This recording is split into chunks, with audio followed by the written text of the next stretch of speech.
அனைவருக்கும் அன்புடன் வணக்கங்கள். இன்றைய திருக்குறள் அதிகாரம் 46 சிற்றினம் சேராமையிலிருந்து குறள் எண் 455 தான் பார்க்க போகிறோம். குறள் பாருங்க. மனந்தூய்மை செய்வினை தூய்மை இரண்டும் இனந்தூய்மை தூவ வரும். மனந்தூய்மை செய்வினை தூய்மை இரண்டும் இனந்தூய்மை தூவா வரும். மனந்தூய்மை அப்படின்னா மனநலன், உள்ள தூய்மை. செய்வினை தூய்மைனா செயல்களினால் வரக்கூடிய உண்மை. இரண்டும் அப்படின்னா நமக்கு நல்லாவே தெரியும். இரண்டும் இனம் அப்படின்னா குழு, தூய்மை அப்படின்னா நன்றாதல், தூ அப்படின்னா பற்றுக்கோடு, ஆனா ஆகும்படி, வரும்னா உண்டாம்.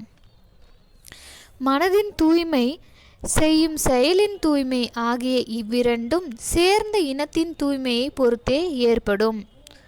மனம் நன்றாதலும் செய்வினை நன்றாக இருத்தலும் இவை இரண்டும் நாம் சேருகின்ற இனத்தை சேர்ந்தே மாறுபடும். மன தூய்மை செயல் தூய்மை ஆகிய இரு தூய்மைகளும் இன தூய்மையை பற்றுக்கோடாக கொண்டு வரும்.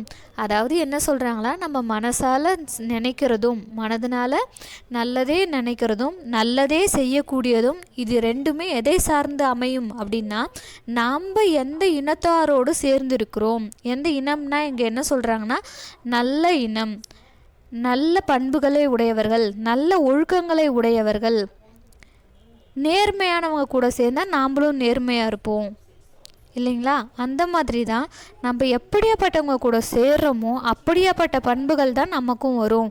மன தூய்மையும் செயல் தூய்மையே ஆகிய இரு தூய்மைகளும் நம்ம சேர்ந்திருக்கிற இனம் அது ஒழுங்கான இனமாக இருந்து நல்ல இனமாக இருந்து எப்பொழுதுமே தூய்மையை மட்டுமே பற்றா வச்சிருக்கிறவங்க கூட நம்ம சேர்ந்தோம்னா நாம்ளும் அந்த மாதிரி மாறுவோம். அதைத்தான் அழகாக திருவள்ளுவர் இந்த குறளில் சொல்லியிருக்காரு பாருங்க. மனம் தூய்மை செய்வினை தூய்மை இரண்டும் இனந்தூய்மை தூவா வரும். மனம் தூய்மை செய்வினை தூய்மை இரண்டும் இனந்தூய்மை தூவா வரும். நன்றி. நாளை மீண்டும் வேறு ஒரு திருக்குறளுடன் சந்திப்போம்.